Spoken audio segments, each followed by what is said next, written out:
Abre os nossos corações, Senhor, os nossos ouvidos e as nossas mentes, para que possamos entender a profundidade do amor de Jesus na missão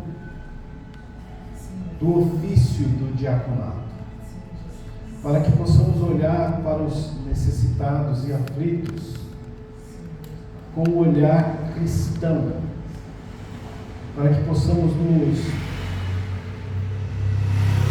tomar de íntima compaixão, como assim fez o Senhor Jesus quando encontrava com os doentes, com os necessitados, com os aflitos. E assim como Ele nos ensinou, que possamos fazer desse ofício a nossa profissão de fé, porque entendo que não importa qual é o grau, qual é o nome que se dá ao cargo que a pessoa ocupa, mas eu acredito que o diácono está no nível mais alto, depois o presbítero, depois o evangelista, e por último o pastor, que deve estar no cargo mais baixo, porque o pastor deve compreender a todos, deve ter a cabeça guiada por Cristo, ele deve ter o coração voltado para os pobres com a chamada misericórdia. Muitos ainda não entenderam que o pastor não é o maior cargo, é o menor, é o que serve. Porque se Jesus, que era Deus, veio à terra e era servidor, por que nós temos que ser maiores? Faça-nos entender, Senhor, a Tua mensagem, a Tua proposta. Faça-nos entender que grande é o Teu reino, que precisa dos ceifeiros para colher as almas que estão muitas vezes perdidas em seus pensamentos, em suas histórias, em suas necessidades, em suas intercorrências da vida, e muitas vezes esquecendo que o reino de Deus está ao alcance de todos. Pai, guarda-nos a todos das dissensões, das calúnias, das injúrias, e faça-nos, Senhor, que cada dia mais temos a mente, mais nos aproximemos da mente de Cristo, que o nosso coração seja misericordioso e bom, para que possamos estar sensíveis às necessidades de todos os que nós chamamos de próximo. Em nome de Jesus, eu te peço, Senhor, abençoa essa noite, os ensinos, as lições, porque todos nós vamos aprender nessa noite. Em nome de Jesus, Senhor, eu te agradeço e te peço, Senhor, fica conosco, porque nós necessitamos. Amém e amém. Os irmãos podem se sentar.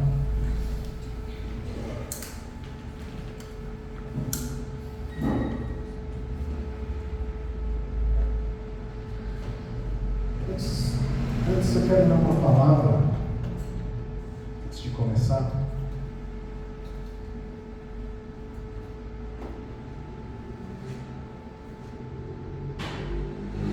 Essa palavra está em Mateus 25.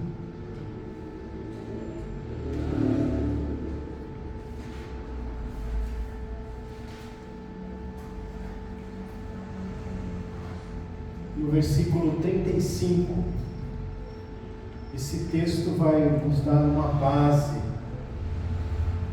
para que possamos, a partir dele, iniciar o nosso seminário.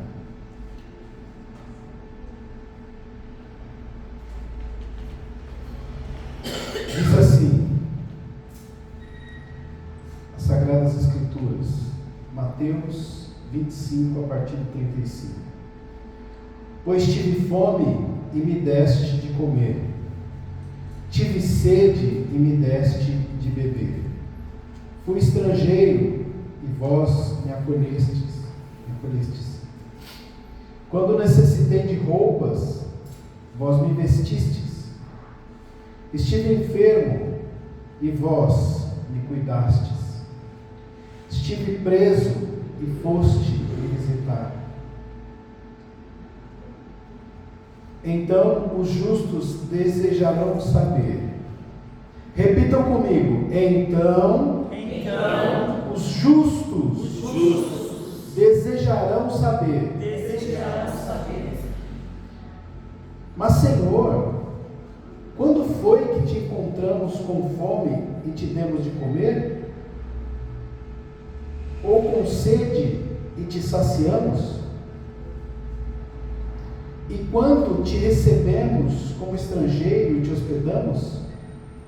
Ou necessitado de roupas e te vestimos? Ou ainda estiveste doente ou encarcerado e fomos ver-te? Então o rei, esclarecendo-lhes, responderá: com toda certeza, vos asseguro que, sempre que o fizestes para algum destes meus irmãos, mesmo que ao menor deles, a mim o fizeste. Mas o rei ordenará aos que estiverem à sua esquerda: malditos, apartai-vos de mim, ide para o fogo eterno, preparado para o diabo e os seus anjos. Porquanto tive fome e não me deste de comer, tive sede e nada me deste de beber, sendo estrangeiro não me hospedastes, estando necessitado de roupas não me vestistes, encontrando-me enfermo e aprisionado não fostes visitar-me. E eles então perguntarão: mas, Senhor, quando foi que te vimos com fome, sedento, estrangeiro, necessitado de roupas, doente, preso e não te auxiliamos? Então o rei lhes sentenciará: com toda certeza vos asseguro que, sempre que o deixasse de fazer para algum destes meus irmãos, mesmo que ao menor deles, a mim o deixasse de fazer. Sendo assim, estes irão para o sofrimento eterno, porém os justos para a vida eterna. Amém e amém. Então, algumas pessoas confundem o Evangelho de Cristo com ideologia, né? Ajuda aos pobres, eles confundem o Evangelho de Cristo com ideologia. Não tem nada a ver uma coisa com a outra. Eu ia fazer um comentário aqui, mas eu acho melhor deixar para lá. Mas assim, por conta da ideologia entrar na igreja e as pessoas associarem a ideologia à mensagem cristã, originou-se uma bagunça em muitas igrejas, principalmente, eu quero dizer para vocês que principalmente aquelas em que os pastores se acham, o que a gente fala quando o sujeito é estudioso demais, intelectual. Quando o pastor é intelectual e ele não pega a mão direita da Bíblia, mas pega a esquerda, ele começa a associar uma coisa com a outra, aí você começa a ouvir alguns absurdos por aí, que é do tipo, né? Deus não sabe tudo. Deus não controla tudo.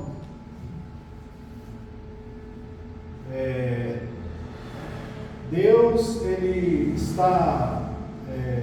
perdeu. A Bíblia precisa ser reescrita. Vocês veem o nível de confusão que dá misturar a ideologia com a mensagem cristã. Não tem nada a ver uma coisa com a outra. Eu queria deixar isso bem claro, porque nós vamos passar por situações aqui que alguns vão falar: mas isso não é. Não tem nada a ver. Não tem nada a ver. Vamos lá. Fundamentos das instituições da igreja e o papel dos diáconos. Quando eu fui passar pelo curso de diácono, confesso que, como eu comecei a dizer para vocês, confesso que eu fiquei vislumbrado assim, quando eu comecei a entender o que o pastor que ministrava o curso, ele começou a falar.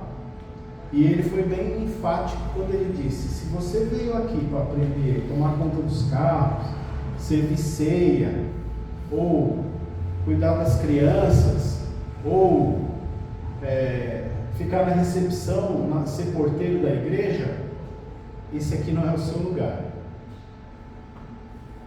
O diácono, ele tem um outro papel que se perdeu ao longo do tempo. O Carlos costuma falar algumas coisas do tipo, né?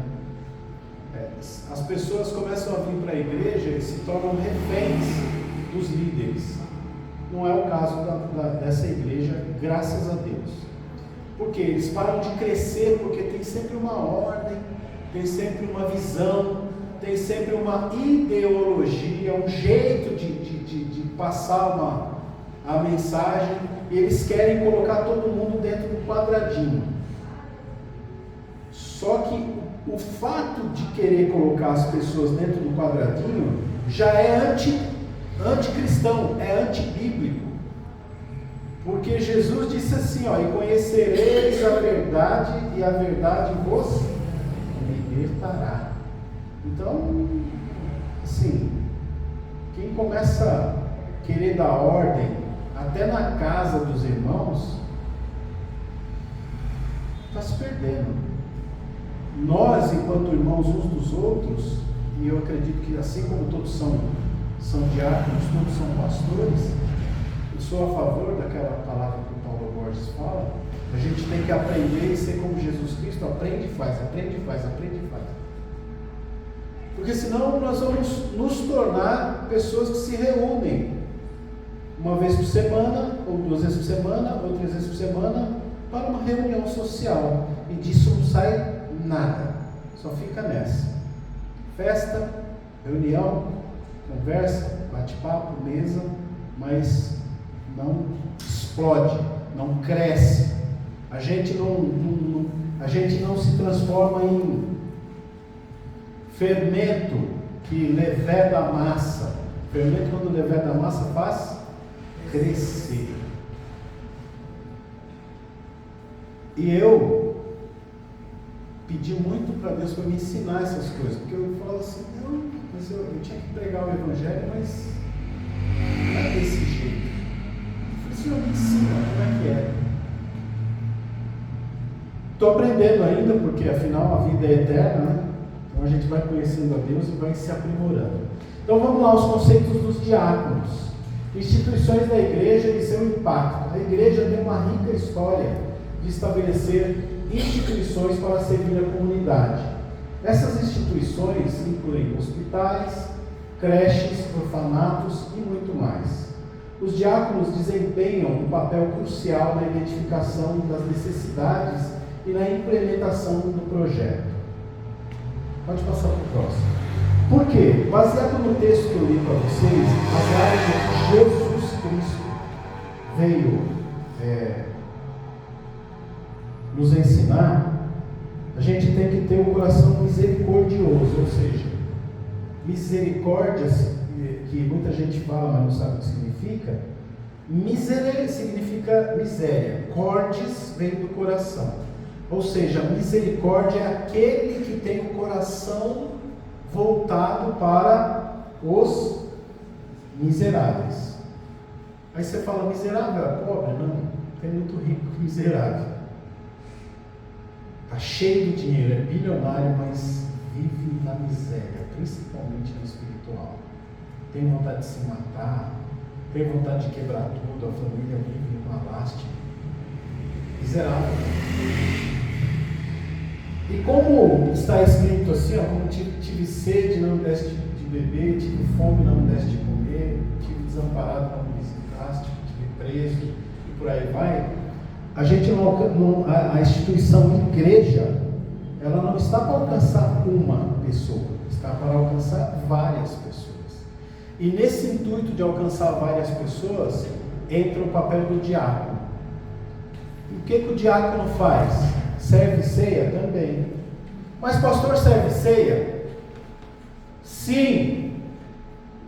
Eu quando fui vice-presidente do ministério, que eu fiquei na porta um dia, vários diáconos chegaram para mim e falaram: pastor, lugar de honra lá na frente. Eu falei assim: para com isso, não. Quer sentar lá no meu lugar? Não vai fazer diferença nenhuma. É só uma cadeira. Eu sentava no banco, todo mundo de terno e gravata. Mas pastor, a Bíblia diz que dá honra a quem tem honra. Eu falei: mas eu tenho honra de quem? Pode sentar lá, irmão. Deixa eu aqui na porta. Pastor tem que ser servidor, às vezes muito mais do que o diácono, porque ele tem que entender todo mundo, ele tem que se dedicar a todo mundo. E muitas vezes as pessoas que acham que estão na posição lá de baixo, o diácono está lá embaixo, não está não, o diácono está aqui em cima, vocês vão ver por quê. Porque o diácono, ele tem um papel fundamental, não é de distribuir folheto para evangelizar, isso também é importante. Conversar com as pessoas, isso também é importante, mas um papel crucial do diácono é levantar a necessidade da comunidade, que é o que os pastores falam, o Carlos fala, a gente discute entre nós. Vamos descobrir o que falta nessa comunidade aqui em volta da igreja, vamos analisar essa questão, e aí o diácono vem com um projeto para que a igreja traz com o pastor discute isso com a igreja, e a partir de então, tomam-se decisões para que possa evoluir esse projeto. Assistência, como o Carlos era responsável da outra igreja, ajudar os pobres, os necessitados, levar a mensagem de Cristo para as pessoas, pregar o Evangelho. E aí quando você começa a olhar por esse prisma, você vai ver que, você vai entender que, e saber que essas instituições que eu acabei de falar são originárias da igreja. Só que ao longo do tempo esse papel se perdeu. E aí o que aconteceu? O Estado teve que encampar. Porque quem originou essas coisas? Creche, orfanato, manicômio, hospital, foi a igreja. Vocês podem ver que grandes instituições, como a Santa Casa de Misericórdia, ainda, apesar dela ser público-privada, ainda está sobre a égide da Igreja Católica. Mas, infelizmente,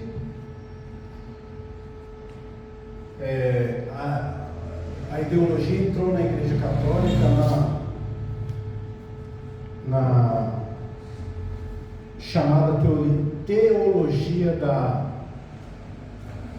libertação, com alguns padres e teólogos aí começou essa bagunça que está hoje. Hoje ninguém sabe o que é ou o que não é, porque a igreja não pode apoiar bandido. Ou pode? A igreja não pode correr junto, aparecer junto com bandido, pela causa de Cristo, porque isso está indo uma coisa, o discurso está indo de um jeito, só que você está praticando outra coisa. E é isso que está acontecendo hoje. No afã de querer promulgar o Evangelho e falar da palavra de Deus, as pessoas se misturam com bandidos. Eu acho que a gente tem que se misturar com os bandidos sim, mas é para fazer com que eles conheçam a Cristo. Esse é o papel nosso. Não fazer parte do grupo deles. À medida que a igreja primitiva crescia, ela enfrentava desafios práticos. Atos 6 e 1 até o 7 descreve a nomeação de diáconos para lidar com as necessidades sociais. Vamos ler? Atos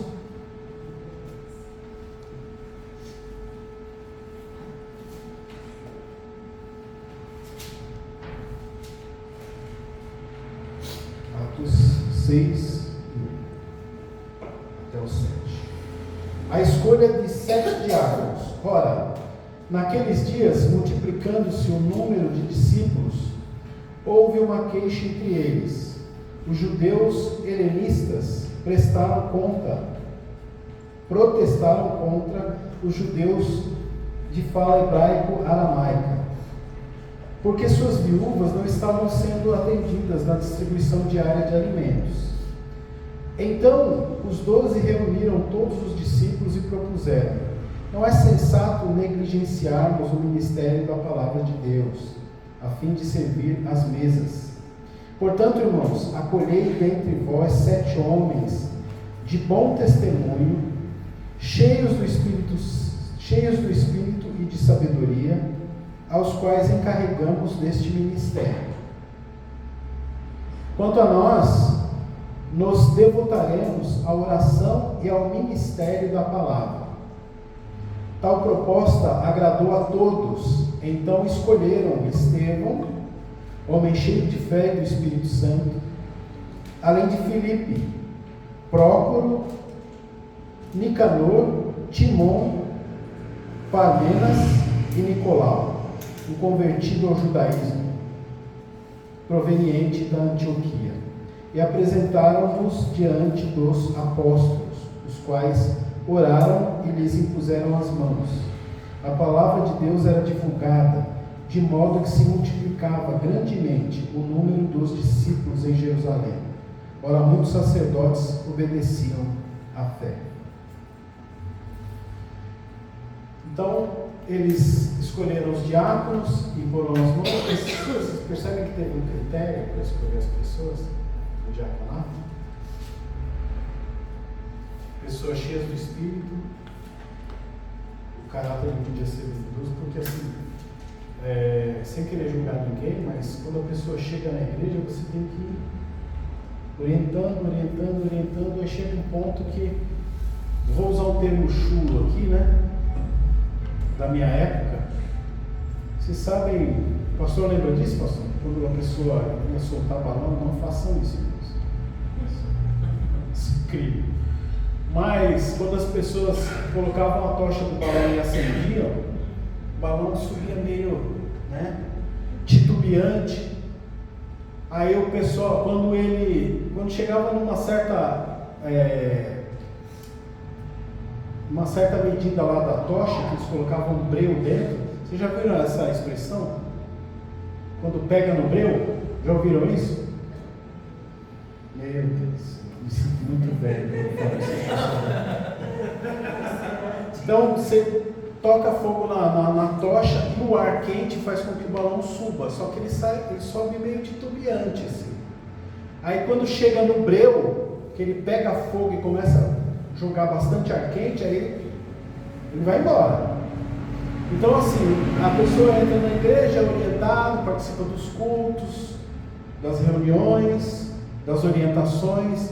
Aí quando ele começa a entender qual que é o papel do reino, do socorro aos necessitados, quando ele aprende a orar, quando ele começa a ler a Bíblia, que ele começa a entender, ele começa a perguntar, ele vai se enchendo do Espírito. Aí os pastores falaram assim: esse aí pegou no breu. Assim, opa, parou e se endireitou e está crescendo na fé. Essa é a ideia. Para que as pessoas possam fazer visitas, ter sabedoria para chegar na casa de uma pessoa. Se for uma mulher solteira, não ir sozinho, ir num grupo, e que nesse grupo tenha mulheres, e aí vai visitar a pessoa, ore pela pessoa,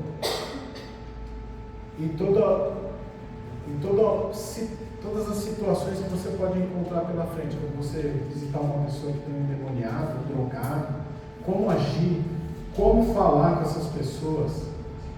Quando você se deparar com uma pessoa que é de uma outra religião, que alguns, eu tive que, infelizmente, eu me deparei com uma situação bem estranha, quando eu tive que ir na casa de uma pessoa, e ele falou: não, a sua igreja faz uma... Eu falei: a igreja não é minha, a igreja é do Cristo.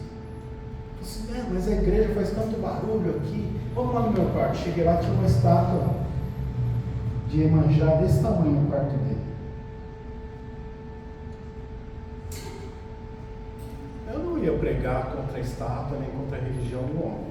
O que eu fiz? Eu fui lá, aconselhei ele e falei: ó, nós estamos errados enquanto igreja, nós não podemos fazer esse tanto de barulho. Então eu vou falar com os diáconos. A gente está providenciando uma porta de vidro. Mas se permite que, assim, o senhor concorda comigo? Qualquer problema que o senhor tiver aqui, o senhor pode me procurar lá. Meu nome é Eduardo, me procura lá. Ele falou: tá bom. Ele falou assim: o senhor concorda? Ele falou: concordo. Ele falou assim: podemos fazer uma oração em concordância disso que a gente falou aqui? Ele falou: claro. O senhor não se incomoda? Eu falei assim: não me incomoda nada. Vamos orar. Por quê? Porque o diácono da nossa igreja, ele falou assim: não, irmão. Ele falou assim: vocês estão fazendo muito barulho, estão me incomodando. Aqui é uma igreja. Aonde, gente? Se alguém, um morador vem aqui e falou: vocês estão me incomodando, nosso papel é falar assim: como estamos te incomodando? O que a gente pode fazer? E aí eu falei para o diácono, eu falei assim: não, aqui é a igreja, mas a gente está aqui para abençoar as pessoas e os moradores.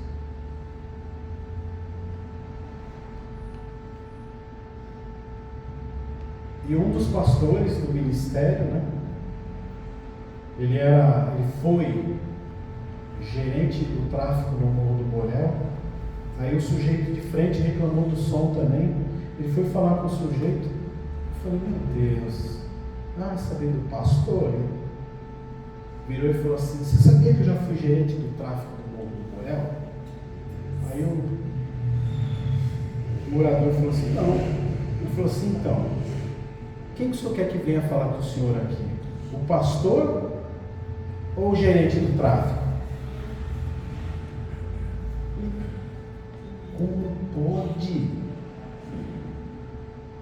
um pastor agir desse jeito? Quer dizer, você é meio convertido, você pode se transformar então?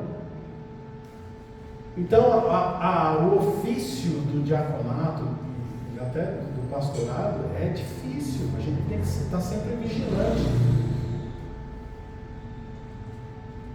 para às vezes não falar besteira. A gente erra. Eu mesmo já errei, tive que pedir perdão, sabe, porque nós somos humanos, mas nós temos que estar sempre vigilantes. Os diáconos equilibravam a evangelização e cuidado social. É o quê? Levar uma mensagem e ver a necessidade. Vai na casa de alguém que está enfermo, chega lá na casa da pessoa, sem querer ser desbilhoteiro, verifica se a pessoa não está necessitada, se a pessoa muitas vezes não está passando fome, se a pessoa não precisa de alguma coisa. Porque tem gente que vem e pede, mas tem gente que fica quieta. E cabe a nós, como igreja, falar com essas pessoas: tudo bem, está precisando de alguma coisa, precisa de uma ajuda. E assim o diácono vai o quê? Colhendo informações para levantar projetos. Serviços sociais impulsionados pela igreja, hospitais e cuidados de saúde. A igreja pioneirou, ou seja, foi ela que em primeiro lugar trouxe hospitais, oferecendo assistência médica aos doentes. Os diáconos facilitaram o acesso à saúde para os marginalizados. Exemplos históricos: Hospital de São Basílio e enfermarias monásticas medievais. Pode passar. Para vocês terem uma ideia, o Mackenzie, que hoje é uma faculdade que é caríssima, o Mackenzie, que é da igreja presbiteriana, eles vieram para o Brasil e trouxeram a faculdade Mackenzie, que é uma faculdade, quando nenhuma faculdade tinha data show, eles trouxeram data show. Só que assim, se tornou uma coisa cara, né? Lá não tem esse negócio de você ter vaga para necessitado, não. presta vestibular e paga. Ou seja,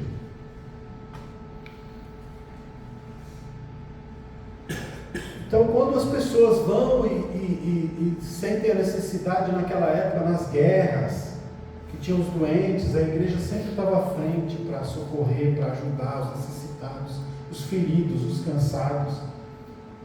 E aí, os órfãos, os orfanatos foram criados para cuidar das crianças abandonadas. Os diáconos desempenharam um papel na oferta de abrigo, educação e amor. Ou seja, quando a igreja enxergou essa necessidade na sociedade, foi o diácono que trouxe o projeto para que pudesse ser feito alguma coisa. Não adianta eu ter uma igreja em Alphaville com 1000 membros, vários carros importados no estacionamento, se essa igreja doa só a cesta básica. A gente tem cesta básica, se algum necessitado precisar. Quantos órfãos essa igreja cuida? Tem escola? Cobra mensalidade? Quem que estuda lá? Os filhos dos pastores? Os meus filhos? Filho do Carlos? Ou os filhos dos necessitados realmente?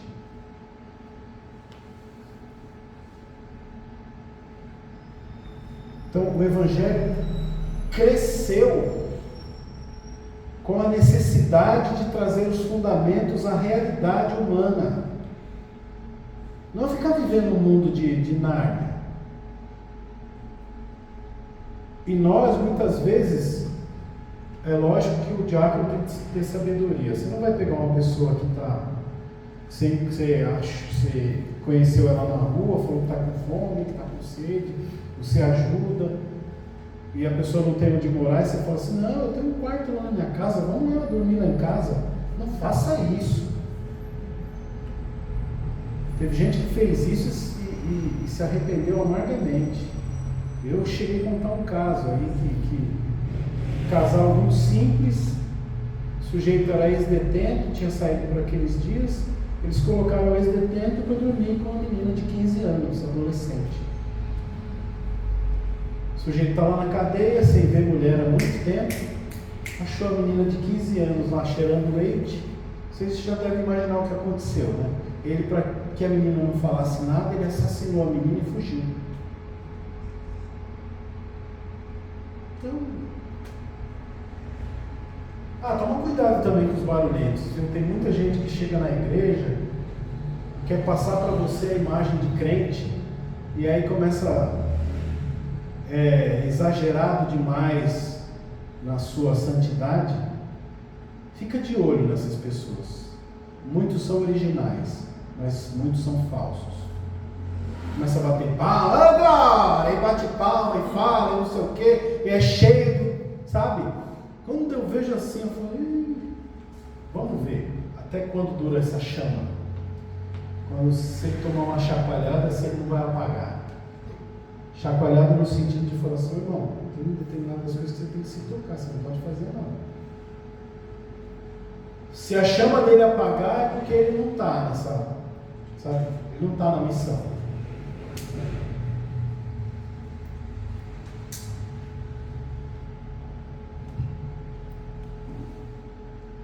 Exemplos históricos de mosteiros cristãos como centros de educação e cuidado. Felizmente, ou infelizmente, eu digo felizmente porque eles estão no papel, mas não quero entrar em detalhes, mas que seja sempre de forma correta, sabe, de forma íntegra e de forma decente, que esse papel com os órfãos se dê de forma correta. A Igreja Católica tem um grande papel nisso. Eles têm feito trabalhos ainda com um número grande de órfãos. A Igreja Evangélica também. Mas podia ter feito mais. Pode-se fazer mais. Pode-se ter mais projetos. E eu acredito que essa igreja aqui, ela está sendo fundamentada para que isso ocorra. E assim, nós estamos no começo, no início, mas não pense vocês que é uma tarefa fácil. Não é. Você vai encontrar problemas, você vai encontrar gente problemática e que você tem que agir com amor. Você vai encontrar gente que tem problema mental, que vai causar confusão, mas você tem que agir com amor. É aí que você é testado, é aí que você vai ser pressionado, é aí que você vai suar gotas de sangue. Pode até pedir para o Pai, passa de mim esse cálice, mas Ele vai ficar quieto e vai deixar você seguir o seu caminho. A mensagem cristã é essa mensagem. Não é só de bênçãos, benesses, dinheiro, carros, casas, viagens. Não. Tem sofrimento, tem dor, tem angústia, tem noites indormidas, tem corações apertados, tem joelhos no chão, tem muito choro, muito travesseiro molhado.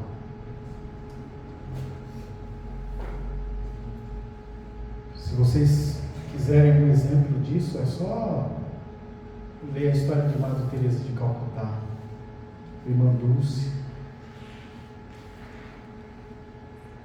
Madre Teresa de Calcutá chegou a dizer no livro que eu li dela, que ela falou assim: tem horas que fecho meu olho e oro e não ouço nada. Eu sei que o Senhor está aí, mas eu estou em trevas. Mas eu continuo clamando. E quanta gente não se perde no meio do caminho? Não quero saber disso nada. É o nosso futuro. É para onde a gente vai. E tem um texto que é mais ou menos esse texto, só que ele diz assim que aqueles, assim, e vocês, os da esquerda, os da direita eram as ovelhas, os da esquerda eram os bodes. E vocês apartai-vos de mim porque eu não vos conheço. Notem bem que a fala de Jesus aponta para a gente que é da igreja. Porque eles vão falar assim: mas nós curamos enfermos em teu nome. Quem é que cura enfermo em nome de Jesus? Crente. Nós expulsamos demônios em teu nome. Quem que expulsa o demônio em nome de Jesus? Crente. E ele vai falar assim: mas eu não os conheço. Apartai-vos de mim, vós que praticais a iniquidade. Pode até fazer tudo isso, mas é injusto. Está praticando injustiça. E quando Jesus fala buscai o reino de Deus e a sua justiça. Por isso que em alguns momentos eu não consigo, alguns podem até discordar de mim, tudo bem, eu não consigo enxergar um pastor que precisa de um helicóptero para levar um cajado de acrílico, de óleo, para orar lá no céu, porque ele quer estar mais perto de Deus, ele quer trazer óleo ungido. Gente, minha viagemzinha de helicóptero é 12 mil. Quanta gente ele não podia ajudar? Alguns pastores têm peito para falar assim: não, eu tinha uma BMW de 12 cilindros, eu doei para a igreja. Oi? BMW de 12 cilindros você doou para a igreja? Mas quanto tempo você usou esse carro? Eu não estou querendo aqui julgar o carro do pastor, mas percebe-se que aquilo chamou mais a atenção dele do que os pobres, vocês concordam? E nem condeno o pastor que tem BMW. Mas assim, quando começa a exacerbar muito a riqueza em função do papel que ele exerce,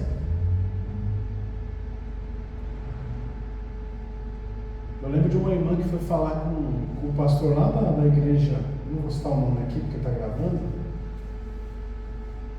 Pastor, eu preciso dar uma palavrinha com o senhor. Ele falou assim: meu assistente ali, por favor. Quer falar com o pobre, meu irmão? Está numa esfera.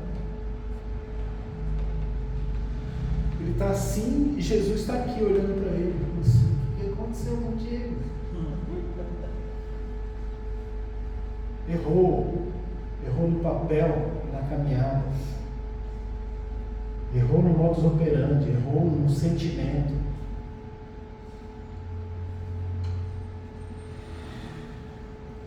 Você é contra a riqueza? De jeito nenhum. Eu acredito que aqui nessa igreja vão ter alguns ricos aqui. Mas eu acredito que a riqueza não vai ser assim. Eu entendi e aprendi uma coisa, que quando a pessoa alcança o reino de Deus, ele inclusive pode ficar muito rico. Só que ele encontrou um lugar, uma pérola de grande valor, que ele pode doar o que ele tem, que ele vai ganhar mais. Não tem problema nenhum com isso. Mas eu sou contra aquele que, eu tenho uma casa cinematográfica aqui no Alphaville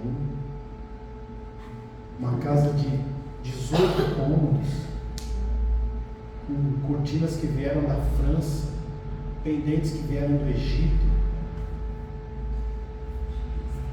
Esquisito, né? Pode alugar a casa para fazer filme. Irmão, tem que arrancar o dinheiro do povo, tem que espremer o povo para ter esse tipo de luxo. Vocês estão entendendo o que eu estou falando? Eu não sou contra a riqueza, sou contra a injustiça.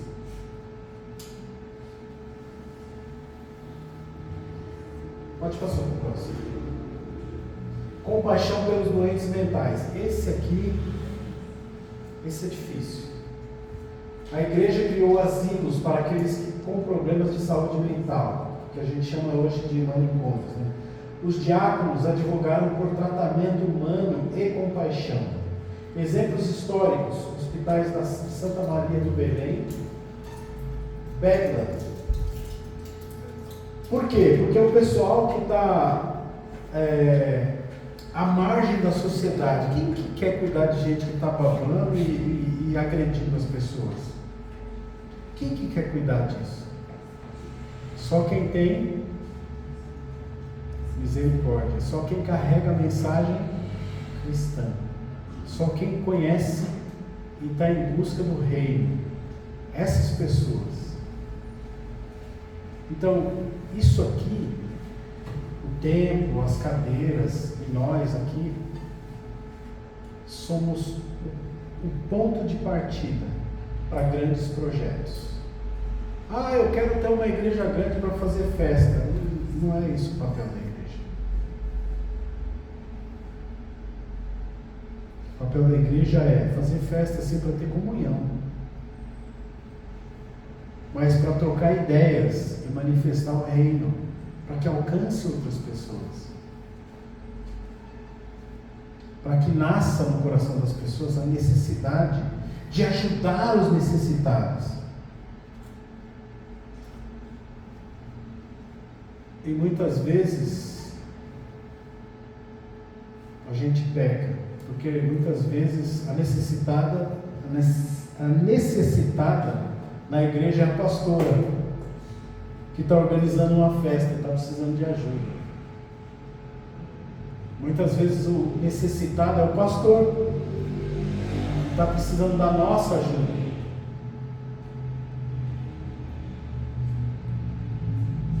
Muitas vezes os necessitados são o grupo de louvor que está precisando de uma oração. Muitas vezes a necessitada pode ser a irmã Luzia, que está enferma em casa. Ou o seu Leão, ou eu. Vocês estão entendendo como os necessitados estão ao nosso alcance e nós estamos ao alcance dos irmãos também? Que nós precisamos carregar essa mensagem dentro, para que esse tipo de projeto que a gente começa, não diz que quem é fiel ao pouco, quem é fiel no pouco, no muito lhe colocarei, será fiel no muito também. Mas será que é a nossa base, o nosso pano de fundo, nosso que eles chamam de background, ou seja, nosso estofo moral, onde a gente está pisando, a nossa fé, está se preparando para esse tipo de projeto, para esse tipo de crescimento, para que quando alguém falar a igreja unidos por um propósito, ela está promovendo um projeto para órfãos, tomar conta de 3.000 crianças órfãs e fazer com que as pessoas lá de dentro do orfanato não queiram fugir, mas que queiram crescer e promover, assim, a igreja de Cristo me salvou da rua, me salvou das drogas, me salvou da prostituição, me salvou do mundo do crime. E aí fazer com que mais e mais pessoas falem, eu saí de lá, mas eu carrego isso no meu peito, e por onde for eu vou falar, e por onde for eu vou agir dessa forma.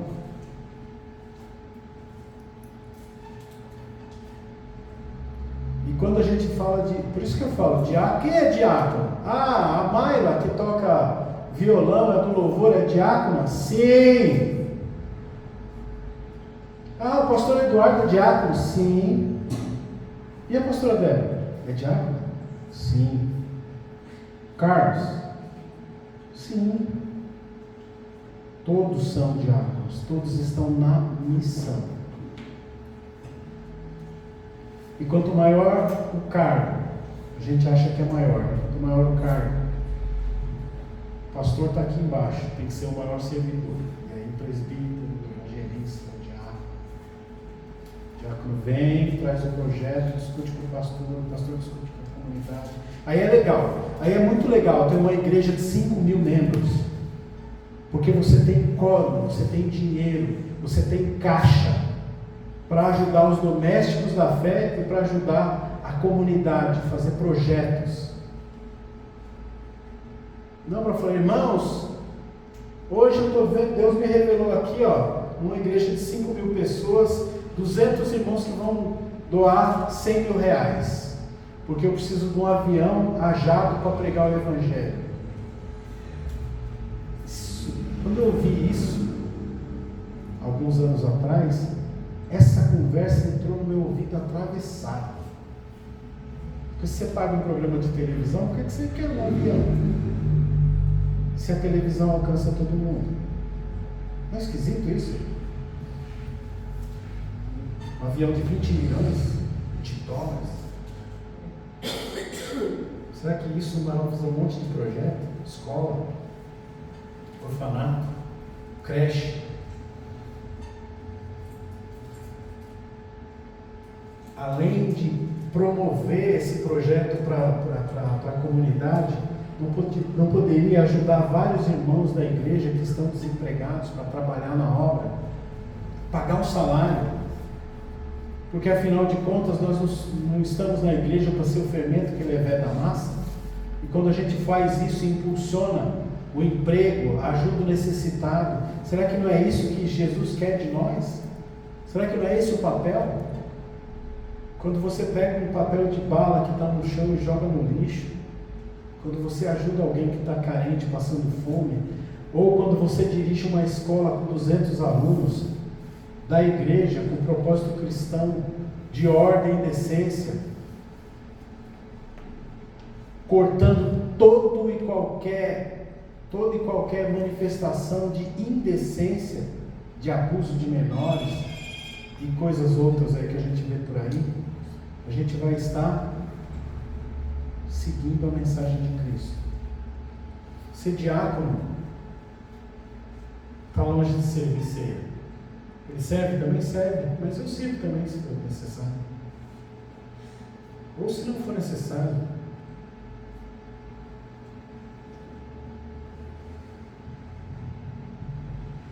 Papel dos diáconos. Os diáconos identificavam as necessidades da comunidade, colaboravam com os pastores e a igreja para implementar projetos.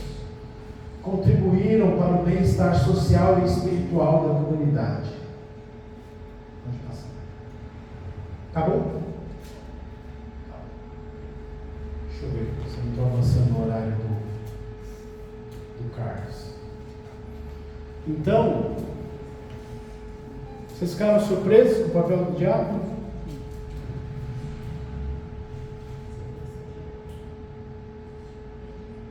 Toda vez que você olhar para uma pessoa que ela está com alguma necessidade na rua, saiba que você está na missão. Toda vez que você encontrar uma pessoa chorando, uma pessoa triste, com algum problema, saiba que você é o agente de Deus para aquela pessoa. Quem é o próximo daquele que foi encontrado abandonado à beira da estrada? Quando ele descia de Jerusalém a Jericó e foi assaltado e largado no caminho. Quem foi o próximo dele? Vocês já pararam para analisar essa passagem?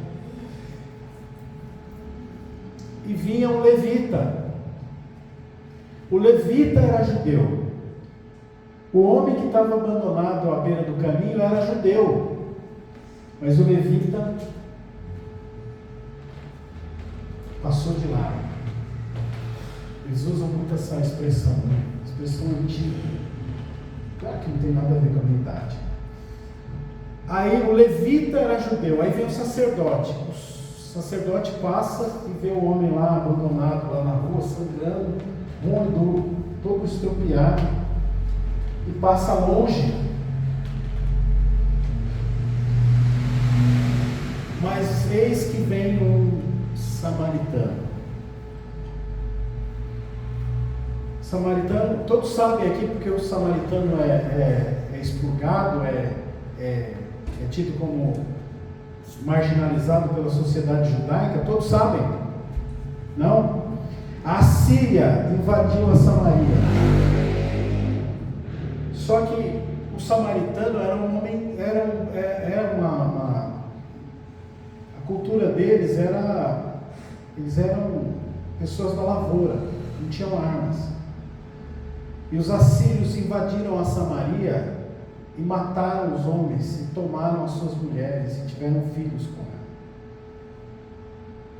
E o judeu olha para o samaritano na rua e cospe, e fala assim: raca, podre, imundo, porque deixou misturar a raça.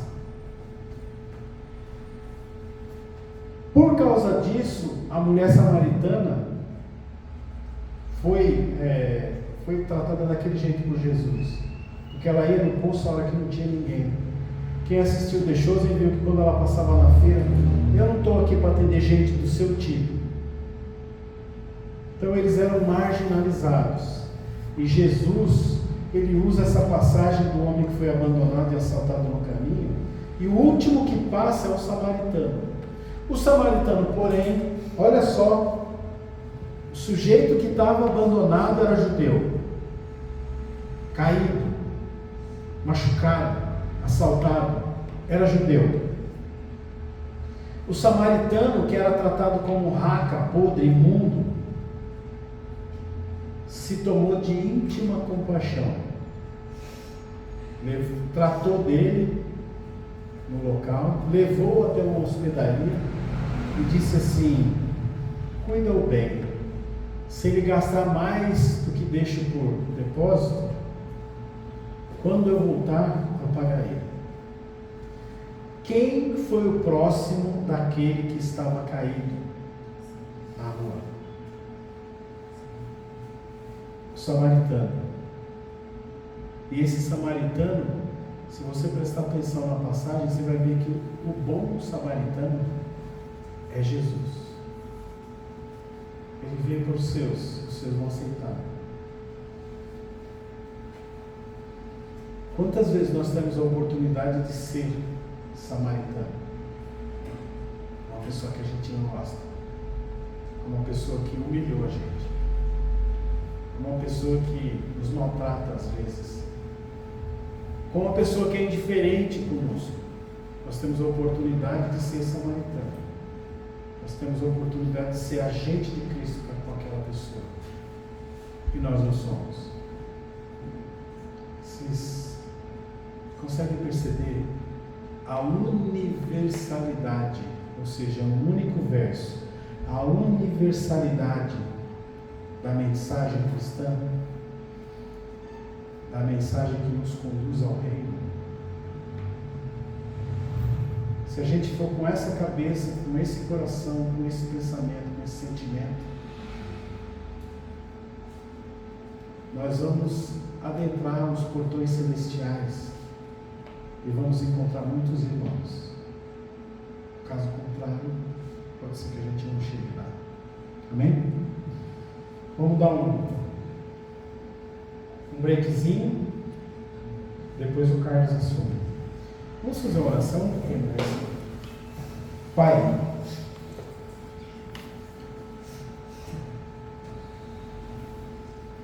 que a sua luz possa iluminar os nossos caminhos, nossos passos, porque está escrito lâmpada para os meus pés e luz para o meu caminho.